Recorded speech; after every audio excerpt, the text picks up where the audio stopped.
avant de te marier, pense d'abord avoir un travail. Amen. Sois un responsable. Aujourd'hui, beaucoup de jeunes pensent au mariage au lieu de penser au travail. Ça m'étonne sérieusement. Quand tu viens dans mon bureau, ne me parle pas de femme, parle-moi du boulot. Après que tu aies le boulot, parle-moi de femme. Parce que si vous commencez à vous marier sans travail, vous serez pauvre, vous serez malheureux, vous aurez des couples déséquilibrés. Et vous pouvez tout dire, ça ne marche jamais en l'envers.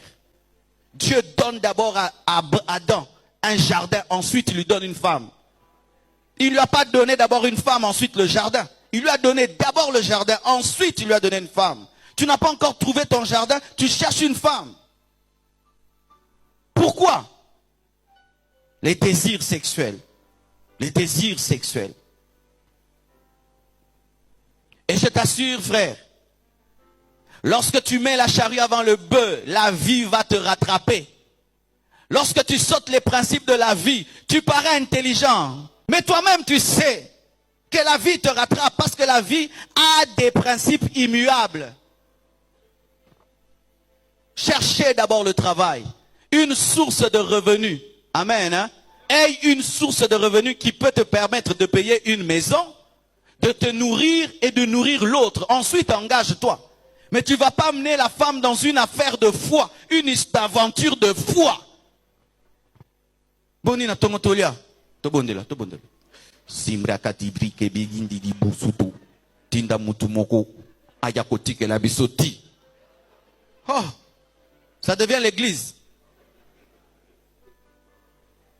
Est-ce que tu peux donner ta fille à un homme qui va la nourrir disant, Lelo toyebite nzambe kaka. Mais pourquoi tu veux faire ça à une autre fille? Ne pensez pas au mariage si vous n'avez pas de source de revenus. N'y pensez pas, c'est une distraction.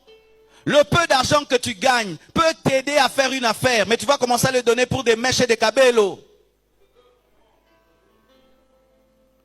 Lorsque tu n'as pas encore de source de revenus et tu t'engages dans les choses de l'amour, ça va te distraire par rapport à ta destinée. Arrive d'abord là où tu dois arriver et puis invite quelqu'un dedans. Je suis en train de vous dire la vérité. Parce que quand tu es célibataire, 100 $ c'est beaucoup, hein, tu sais ça? 200 $ c'est beaucoup. Tu sais que tu peux faire une affaire avec 200 $, 300 $, mais tu sais que 200 $ ça peut finir en un seul jour dans un restaurant, dans une jupe.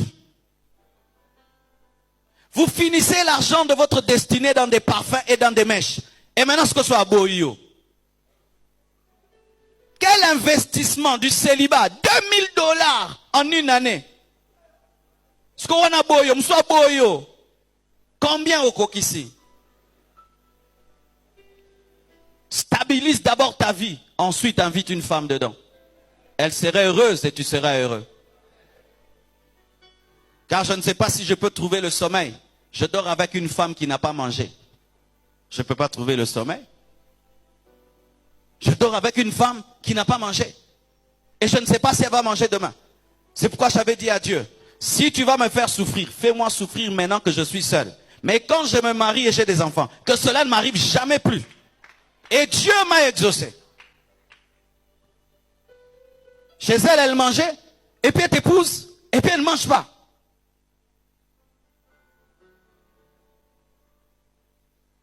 Alléluia.